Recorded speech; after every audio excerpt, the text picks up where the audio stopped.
Doctor Mohammad Yunus বলছেন অন্তর্বর্তীকালীন সরকারের আওয়ামী লীগকে নিষিদ্ধ করার কোনো পরিকল্পনা নেই। এইসব নিয়ে কথা বলার জন্য আজ আমাদের সঙ্গে রয়েছে জেনারেল ওয়াকারুজ্জামান, 4 স্টার জেনারেল, সেনাপ্রধান। আপনাকে আমাদের অনুষ্ঠানে স্বাগত জানাই। আরো রয়েছে জনাব পিনাকি ভট্টাচার্য। আপনার বলতে চাই, আপনি রাজনীতিতে নাক গলানো, মাথা গলানো, চোখ গলানো এগুলি বন্ধ করেন। আমি ওয়াকার সাহেবকে কিছু প্রশ্ন করব, সবকও দেব। আপনার যদি হ্যাডম থাকে ওয়াকার সাহেব, তাইলে অনুরোধ করব আমার সব প্রশ্নের উত্তর সংবাদ সম্মেলন করে দিবেন, নাইলে জাতি বুঝে নেবে জুলাই বিপ্লবের পর নতুন বাংলাদেশ বিনির্মাণে আপনার অবস্থান কি। আপনি ব্যাখ্যা দিবেন জেনারেল ওয়াকার যে আপনি আসলে বাংলাদেশের রাজনীতিতে কারা পরবর্তী সময় ক্ষমতায় আসবে কি আসবে না তা আপনি এখানে বসে বসে ঠিক করতেছেন কিনা। আমি আপনাদের সতর্ক করে দিচ্ছি, পরে বলবেন যে আমি সতর্ক করিনি। আমি আপনাদের সতর্ক করে দিচ্ছি, আপনারা যদি নিজেদের মধ্যে ভেদাভেদ ভুলে একসাথে কাজ না করতে পারেন, নিজেরা যদি কাদা ছোড়াছুড়ি করেন, মারামারি কাটাকাটি করেন, এই দেশ এবং জাতির স্বাধীনতা সার্বভৌমত্ব বিপন্ন হবে। আমি আজকে বলে দিলাম, নাইলে আপনারা বলবেন যে আমি আপনাদের সতর্ক করিনি।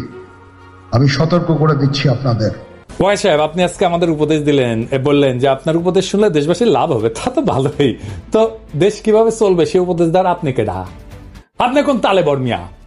সেনাবাহিনীর কাজকে দেশে পলিসি নির্ধারণ করা, দেশ পরিচালনার দায়িত্ব সরকারের আর সিভিল প্রশাসনের। আপনারা মাঠে আছেন ইন এইড টু সিভিল পাওয়ার। আপনারা হলেন দেশের পাহারাদার, পাহারাদারি থাকেন। আপনি বলেন সেনাবাহিনী ডিসিপ্লিন ফোর্স, তো আপনার নিজের ডিসিপ্লিন কই? আপনার নিজের ডিসিপ্লিন কোথায় বলা আছে সেনাপ্রধান দেশবাসীকে পরিচালনার উপদেশ দিতে পারে? এটা কি আপনার কাজ? 2 নাম্বার, আপনি যদি জনগণকে ভয় দেখান এই বলে যে ডিসিপ্লিন ফোর্সকে অন্য পথে পরিচালনা করবেন না, কি বুঝাইতে চাইলেন আপনি? ক্ষমতা দখল করবেন? দখল করে দেখেন আপনার অবস্থা তো খালেদ মোশাররফের সাথে খারাপ হবে। সেই ভবিষ্যৎবাণী ছাত্র জনতার পক্ষ থেকে কয়ে দিলাম। আপনি হাসিনার ফুয়াতো বোনের জামাই হওয়ার পরেও এই জাতি আপনাকে সেনাপ্রধান রাখিছে, কারণ আমরা সেনাবাহিনীকে বিতর্কিত করতে চাই না। আপনি সেনাবাহিনীকে বিতর্কিত করেছেন আপনার বক্তব্য দিয়া।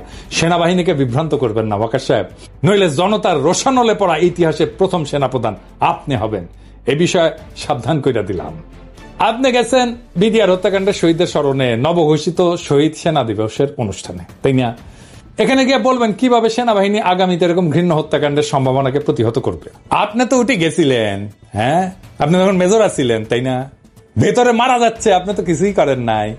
আপনার বস ব্রিগেডিয়ার হাকিম নানক আর মির্জা আজমের সাথে ঘুটু করিচ্ছে, দেখা যায়। হ্যাঁ, আপনি বলবেন কিভাবে বিদ্রোহে ক্ষতিগ্রস্ত পরিবারের পাশে দাঁড়াবেন, তা না করে আপনি নিজের প্রচারণা চালাইলেন, সেনাবাহিনীর অপকর্ম ঢাকার চেষ্টা করলেন, জাতিকে থ্রেট দিলেন। এত সাহস কই পান ওয়াকার সাহেব? ইন্ডিয়া থেকে নতুন অফার পাইছেন? হ্যাঁ, ভালো। বিডিআর হত্যাকাণ্ডের বিষয়ে ফুল স্টপ চাইনে আপনি বিচার প্রক্রিয়াকে শুধু প্রভাবিত করলেন না, বরং এমন কথা দিয়ে বাইরের এবং দেশের ভিতরের শত্রুদেরকে সেফ এক্সিট দিলেন। আওয়ামী লীগের তাপস, নানক, গং যারা এই বিদ্রোহের গোপন এজেন্টের কাজ করছিল তাদের সেফ এক্সিট আপনি দিলেন, কারণ আপনি ওই সময় উপস্থিত ছিলেন। আপনার বস নানক আজমের সাথে ঘুটু করিচ্ছে, ওই আপনার বস আপনারও পাশে দাঁড়িয়ে আছে, দেখেছেন? বিডিআর বিদ্রোহের সময় যে সমস্ত সেনাবাহিনীর কর্মকর্তাকে চাকরিচ্যুত করা হয়েছিল, আয়না ঘরে না হয়েছিল, তাদের বিষয়ে আপনি আজকে কোনো কথা বললেন না কেন? নাকি তাদেরকে আমরা লাইভে এনে কিভাবে আপনার হাসিনা আর জেনারেল তারেক সিদ্দিকী বিডিআর হত্যাকাণ্ডের তদন্তের রিপোর্ট বদলে দিছিল তা প্রকাশ করে দিব? অনেক রেকর্ড আমাদের কাছে আছে। আমরা এই সমস্ত বলি না, কারণ আমাদের সম্মানিত শ্রদ্ধাভাজন বিডিআর হত্যাকাণ্ডের যে কমিশন হয়েছে তার প্রধান উনি কাজ করতেছেন, ওনারা আমরা কাজ করতে দিই। আপনি কইছেন বিডিআর এর সদস্যরা খুন খারাপি করেছে, কিন্তু নিহত সেনা অফিসারের স্ত্রী বলে সে হিন্দিতে কথা বলতে শুনেছে। তার কি হবে? বিচার যদি ন্যায় বিচার হয় তাহলে কমিশন কেন হইল? কমিশন হওয়ার তো কোনো কারণ নাই। জেনারেল মুজিবের মতো একটা ক্রিমিনালকে আপনার সেনাবাহিনী পাহারা দিতে পারে না। আপনি দেশ বাঁচাইবেন, হ্যাঁ, সার্বভৌমত্ব বাঁচাইবেন, হাইসা নেই দাঁড়ান মিয়া। এই বিষয়ে আপনার আর্মি অ্যাক্টের 1952-44 ধারায় এটা লেখা আছে ইংরেজিত। এডিটর সাহেব পাশে দেখান, ইংরেজিত যেহেতু কইছে ঠিকই কইছে, তাই না? আমি এনে বাংলা করে দিই, আমি তো ইংরেজি বুঝি না। এনে লেখা আছে, এই আইনের আওতাধীন কোনো ব্যক্তি যদি অনুমতি ব্যতীত ইচ্ছাকৃতভাবে কোনো বন্দী বা সেবামূলক হেফাজতে রাখা ব্যক্তিকে মুক্তি দেয়, তবে তাকে কোর্ট মার্শালের মাধ্যমে দোষী সাব্যস্ত করা হলে কঠোর কারাদণ্ডে দণ্ডিত করা হবে, যার মেয়াদ 14 বছর পর্যন্ত হইতে পারে, অথবা এই আইনে উল্লেখিত অন্য কোনো লঘু শাস্তি প্রদান করা যাইতে পারে। তো ঠিকই কইছে না? ইংরেজিত কইছে। তো মুজিব পালানোর পর কোর্ট মার্শাল করছিলেন, কেন হয় নাই ওয়াকার সাহেব? জনগণকে কি ভূগোল বাজান না ইতিহাস বুঝান? জনগণকে কি বোকাচোদা ভাবেন? নাটক এর দায় সেনা প্রধান হিসেবে আপনি কিভাবে এড়াইবেন? আপনার নাটকের ব্যাপারে সেজানের গানের লাইন বলে দিতেছি, তো দালাল রে মায়ের রে মাইরা দেশের বাইরে, মেসেজ ক্লিয়ার, ফুল স্টপ। আমাদের চুপ রাখতে পারবেন না, আমরা কথা বলবোই। তা এইভাবে আইনের ভিত্তিতে বলবো, আইন দেখায় দেখায় বলবো। প্রিয় সৈনিকেরা, দেখেছেন আপনার জেনারেল কি করেছে? দেখেছেন? দেখেন, আপনি কইছেন যে আমরা যেন সেনাবাহিনীকে বিতর্কিত না করি। আমরা আপনাকে বলতেছি, আপনি ইন্ডিয়ার দালালি করার জন্য সেনাবাহিনীকে বিতর্কিত করেন না। আয়নাঘর পরিদর্শনে প্রধান উপদেষ্টারে কে বাধা দিছে? আপনি। গুম কমিশনের কাছে কে বাধা দিছে? আপনি। র্যাবের টিএফআই সেলে আন্তর্জাতিক অপরাধ ট্রাইব্যুনালের চিফ প্রসিকিউটরের পরিদর্শনের সময় টাইম বোমা পাওয়া গেছে। আপনার সেনাবাহিনী কখন ফেলতেছিল? এই সেলটা আপনাদের সেনাবাহিনীর লোকদের পরিচালনা করা হইতো, তাই না? হিসাব করে কথা কইবেন ওয়াকার সাহেব। আপনার সিল মারার টাইম এসে গেছে। আয়না ঘরের মতো যে সমস্ত টর্চার সেল আপনি সেনাবাহিনীতে রাখিছেন বা এদের মূল হাতদের রক্ষায় আপনার যে ভূমিকা, সেই বিষয়ে আর্মি অ্যাক্টের 1952 ধারা 51-তে কি কওয়া আছে ইংরেজি? হ্যাঁ, কি কওয়া আছে? এডিটার সাহেব দেখান পাশে, ইংরেজি যেহেতু কইছে ওয়াকার সাহেব ঠিকই কইছে, তাই না? তো আমরা তো আর ইংরেজি বুঝি না, আমরা না বাংলা কইরা দেখি। হ্যাঁ, কি কইছে? এই আইনের আওতাধীন কোন ব্যক্তি যদি বৈধ কারণ ছাড়া কোন ব্যক্তিকে গ্রেপ্তার আটক রাখে, কিন্তু তাকে বিচারিক প্রক্রিয়ার সম্মুখীন না করে বা তার মামলাটি যথাযথ কর্তৃপক্ষের কাছে তদন্তের জন্য উপস্থাপন করতে ব্যর্থ হয়, তবে তাকে কোর্ট মার্শালের মাধ্যমে দোষী সাব্যস্ত করা হইলে কঠোর কারাদণ্ডে দণ্ডিত করা হবে, যার মেয়াদ 2 বছর পর্যন্ত হইতে পারে, অথবা এই আইনে উল্লেখিত অন্য কোনো লঘু শাস্তি প্রদান করা যেতে পারে। হ্যাঁ, সৈনিক ভাইরা, দেখেছেন? দেখেছেন সেনা আইনে কি আছে? আপনাদের জেনারেলরা কি করেছে দেখেছেন? তোয়াগা সাহেব, কোর্ট মার্শাল কই? তা না কইরা আপনি কমিশনের কাছে বাধা দিচ্ছেন নাকি হুকুমের আসামি হিসেবে ফাইসে যাওয়ার ভয় দেখতেছেন? অনেক সুযোগ দিচ্ছি আপনারে। আপনি দেশের কাজ না কইরা হাসিনার, ইন্ডিয়ার আর আওয়ামী লীগের পুনর্বাসনের জন্য কাজ করতেছেন। তা আপনি তো ফিজিক্যালি আনফিট, আপনার হার্টে নাকি সমস্যা। তো কি সমস্যা? আপনি কিভাবে সেনা প্রধান হয়েছেন তা কি আমরা জানি না? স্বৈরাচারের আত্মীয় কোটায় আপনি সেনা প্রধান হয়েছেন, হাসিনার আত্মীয় কোটায়। আপনার নিরপেক্ষ ভোট দেওয়া স্বাস্থ্য পরীক্ষার আহ্বান জানাইতেছি। দেশের সার্বভৌমত্ব আপনার মতো দুর্বল হৃদয়ের ভারতবাদী সেনা প্রধান দেওয়া হবে না। ভয় আমরাও দেখাইতে পারি, ভয় আমাদের চিরজীবনই দেখাইছে। হ্যাঁ, ভয়ে ভয়ে ভয় জীবনটাই কেটে গেছে। ভয় হাসিনাও দেখাইছিল, ওই ভয় আমাদের দেখায় না। খাড়া হইয়া দাঁড়াইতে পারেন না, দুর্বল হাট, মোটা ভুড়ি, আবার ডর দেখান। হ্যাঁ, আসলে ডরাইছি। আপনি তো হাসিনারে তেলাইতে তেলাইতে জীবন নষ্টাগত। শহীদ সেনা দিবসের বক্তব্যে বললেন আমার সাথে ডক্টর ইউনূসের কথা হয়েছে। তো মাননীয় প্রধান উপদেষ্টা কি আপনার খালু লাগে? শাশুড়িকে তো আম্মা দেখতেন। এখন সম্মানের এত অভাব কেন? সরকারকে মানতে ইচ্ছা করে না নাকি সরকার পছন্দ হয় নাই?